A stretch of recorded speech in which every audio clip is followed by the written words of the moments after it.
हे देवी गंगे, तुम देवगण की ईश्वरी हो। हे भगवती, तुम त्रिभुवन को ताड़ने वाली विमल और तरल तरंगमयी तथा शंकर के मस्तक पर विहार करने वाली हो। हे माता, तुम्हारे चरण कमलों में मेरी मति लगी रहे। हे भागीरथी, तुम सब प्राणियों को सुख देती हो। हे माता, तुम्हारी जय हो।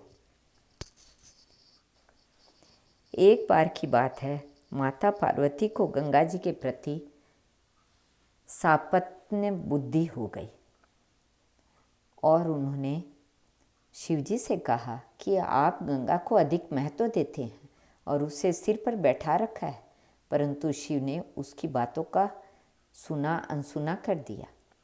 माता को शिवजी के इस व्यवहार से बड़ी ठेस लगी। उन्होंने अपनी इस समस्या को पुत्र गणेश के समक्ष रखा और साथ ही यह भी कह दिया कि यदि गंगा इनकी जटाओं में नहीं हटी तो मैं तप करने के लिए हिमालय चली जाऊंगी। वस्तुतः उस समय धरती पर 12 वर्ष का अकाल पड़ा था। गंगा जी तो बुद्धि के आगार हैं।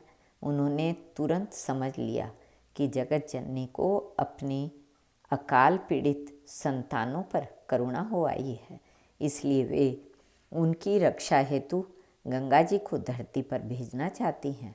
अन्यथा जगन माता में भला मात्सर्य और सापत्न्य भाव कहाँ। वे तो भगवान शिव की सदा अर्धांगिनी है। गणेश जी को समस्या के समाधान में भला क्या देर लगती। उन्होंने तुरंत समाधान सोच लिया कि इस कार्य में महर्षि गौतम को ही निमित्त बनाऊंगा।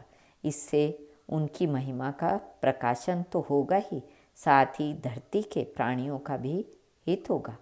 इस प्रकार गणेश जी मनि मन समस्या के समाधान का निर्धारण कर कार्तिकेय और जया को लेकर महर्षि गौतम के आश्रम ब्रह्मगिरी पर पहुंच गए। वहां पहुंचकर गणेश और कार्तिकेय ने तो ब्राह्मणों का वेश बनाया और वहाँ रहने वाले अन्य ब्राह्मणों में शामिल हो गए तथा जया गोरूप धारण कर गो समूह में शामिल हो गई। एक दिन विघ्नराज गणेश ने लीला रची। उनके कथनानुसार जया ने दुर्बल गौ का रूप धारण किया और महर्षि गौतम के धान के खेत में जाकर उसे खाने और कुचलने लगी। यह देख गौतम मुनि एक तिनके से उसे हाँकने लगे। तब वह माया रूपी गौ वहीं गिरकर मृतप्राय हो गई। यह देखकर वहाँ रहने वाले अन्य ब्राह्मण और ऋषि मुनि हाहाकार करने लगे और कहने लगे, हे मुनिवर, अब हम आपके आश्रम में पूर्व की भांति नहीं रह सकते, अतः हमारा यहाँ से चले जाना ही उचित है। इस पर विप्र वेशधारी गणेश जी ने कहा, यह गौ न तो मरी ही है और न तो जीवित ही जान पड़ती है, अतः इस संदेहपूर्ण स्थिति में मैं इसके बचाव और आपके उद्धार का उपाय बताता हूँ। गौतम जी ने कहा, यह गौ जिस प्रकार उठ खड़ी हो और मेरे पाप का प्रायश्चित भी हो जाए, मैं वह सब करने को तैयार हूँ। आप उपाय बतलाइए। इस पर गणेश जी ने सब विप्रों के अनुमति लेकर कहा कि आप भगवान भूत भावन सदाशिव के जटाकलाप में विहार करने वाली भगवती गंगा को धरती पर लाकर उनके जल से इस गौ को अभिषिक्त करें तो वह गौ उठ खड़ी होगी और आपका प्रायश्चित हो जाएगा। गणेश जी का यह वचन सुनकर गौतम ऋषि ने भगवान शिव की घोर तपस्या की। तपस्या से प्रसन्न होकर भगवान शिव प्रकट हुए एवं वर मांगने को कहा।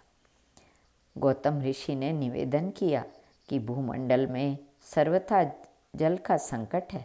आप गंगा माता को धरा पर जाने की आज्ञा प्रदान करें। माँ आपके मस्तक पर विराजमान है।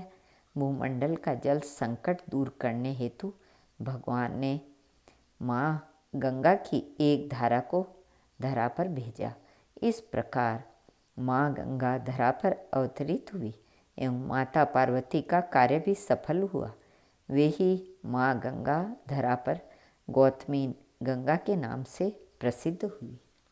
श्री कृष्णार्पणमस्तु।